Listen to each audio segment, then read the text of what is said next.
আসসালামু আলাইকুম রহমতুল্লাহি ওবরকাতুহ। আজ আমরা এমন একটি বিষয় নিয়ে কথা বলবো যা আমাদের সমাজের প্রতিটি ঘরে একটি নীরব ব্যাধি হয়ে দাঁড়িয়েছে।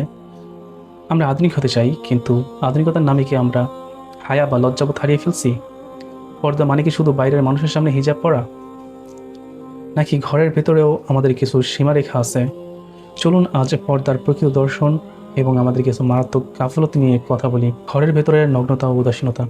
আমরা অনেকেই মনে করি নিজের মা, বোন, বান্ধবী এবং ছোট বাচ্চাদের সামনে যেমন ইচ্ছা পোশাকে থাকা যায়।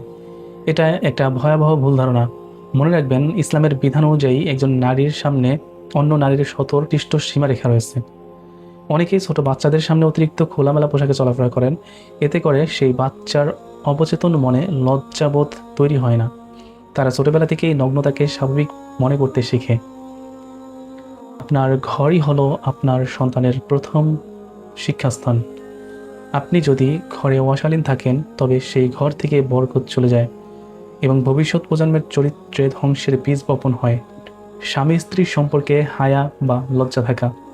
স্বামী স্ত্রীর মাঝে কোনো পর্দা নেই ঠিক, কিন্তু সেখানেও একটি মার্জিত ভাব থাকা প্রয়োজন। রাসূলুল্লাহ সাল্লাল্লাহু আলাইহি সাল্লাম বলেছেন, লজ্জা ঈমানের অবিচ্ছেদ্য অংশ। বিশেষ মুহূর্ত বা একান্ত সময় ছাড়া সারাক্ষণ উদাসীনভাবে খোলামেলা থাকা রুচিশীলতার পরিপন্থী। এটি ধীরে ধীরে ব্যক্তিত্বের গাম্ভীর্যকে কমিয়ে দেয় এবং পারস্পরিক সম্মানের জায়গা নষ্ট করে ফেলে। মুমিন ব্যক্তির বৈশিষ্ট্য হলো সে সব অবস্থাতেই নিজের হায়া বা লজ্জা বজায় রাখে। পর্দা মানে আড়াল হওয়া, প্রদর্শনী নয়। বর্তমান যুগের সবচেয়ে বড় ট্র্যাজেডি হলো হিজাব ফ্যাশন। অনেকেই হিজাব বা বোরকা পরছেন ঠিকই, কিন্তু এগুলো এতটাই টাইট ফিটিং বা জাঁকজমকপূর্ণ যে তা উল্টো মানুষের নজর কাড়ে। পর্দার মূল উদ্দেশ্য হলো নিজেকে পরপুরুষের দৃষ্টির অগোচরে রাখা, নিজেকে প্রদর্শনীতে ভাসিয়ে দেওয়া নয়। নিজের সৌন্দর্যকে পাবলিকলি বা সোশ্যাল মিডিয়ায় সস্তা করবেন না। মনে রাখবেন, আপনি কোনো পণ্যের বিজ্ঞাপন নন। আপনি আল্লাহর দেয়া এক মূল্যবান আমানত। পুরুষের গাফলতি ও দায়িত্বহীনতা। পর্দার আলোচনা শুধু নারীর জন্য নয়। আল্লাহ পবিত্র কোরআনে আগে পুরুষদের নির্দেশ দিয়েছেন তাদের দৃষ্টি অবনত রাখতে। বর্তমান যুগের অনেক পুরুষ সোশ্যাল মিডিয়ায় বা রাস্তায় দৃষ্টির লাগাম ছেড়ে দিয়েছেন। আবার অনেকেই নিজের পরিবারের নারীদের স্বাধীনতার ব্যাপারে উদাসীন। একজন অভিভাবক হিসেবে আপনার উদাসীনতা আপনাকে দায়ুস হিসেবে গণ্য করতে পারে, যার জন্য পরকালে কঠিন জবাবদিহি করতে হবে।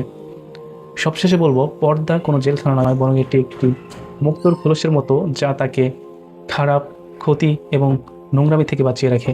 আধুনিকতা মানেই এই নয় যে আমরা আমাদের শরীরের পর্দা ও মনের বিসর্জন দেব। প্রকৃত আধুনিকতা হলো যুগের সব সুযোগ সুবিধা ব্যবহার করেও নিজের ঈমান ও আমলকে সুরক্ষিত রাখা। আসুন আমরা নিজের ঘর থেকে পর্দার চর্চা শুরু করি। আল্লাহ আমাদের সঠিক বুঝ দান করুন। আমিন।